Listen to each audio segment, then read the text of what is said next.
윤석열 대통령의 공약이기도 하죠. 공직자 인사검증 업무를 기존 청와대 민정수석실에서 법무부로 이관하는 밑그림이 나왔습니다. 네, 법무부는 한동훈 장관 직속으로 20명 규모의 인사정보관리단을 꾸려 공직자 인사검증 업무를 맡는 시행령 개정안을 오늘 입법 예고했습니다.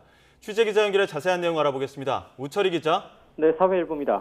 네, 공직자 인사검증 업무를 법무부로 이관하는 밑그림이 나왔다고요?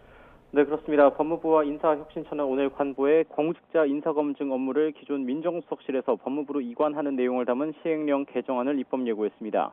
법무부는 우선 공직 후보자 등에 관한 인사정보의 수집, 관리 사무를 체계적으로 수행하기 위해 장관 직속으로 인사정보관리단이라는 부서를 신설하기로 했습니다.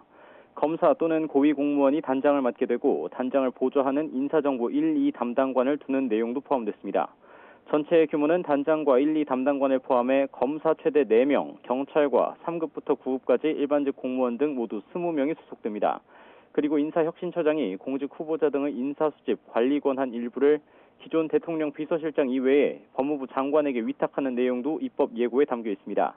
앞서 윤석열 대통령은 대선 공약으로 민정수석실 폐지와 함께 대신 공직자 인사검증 업무를 법무부와 경찰 등으로 넘기기로 했습니다. 오늘 입법 예고를 통해 그 내용이 구체화된 겁니다.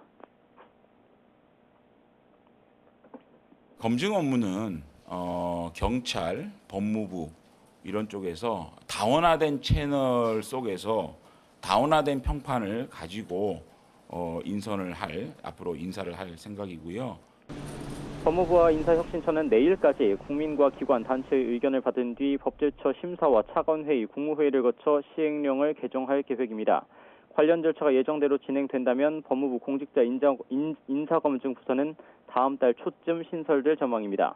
다만 논란은 여전합니다. 안 그래도 한동훈 법무부 장관이 윤석열 대통령의 복심으로서 이른바 소통령이라는 말까지 나오는 상황에 공직자 인사검증 기능까지 가지면 법무부 권한이 너무 비대해진다는 점입니다.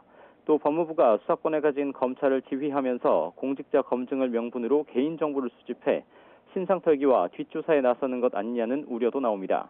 법률 전문가들 사이에서도 법무부 장관의 선의에만 기대 인사검증 권한을 오남용하지 않길 바랄 수는 없다면서 문재인 정부 때처럼 법무부가 정치적으로 흔들릴 가능성이 매우 크다는 지적이 나옵니다.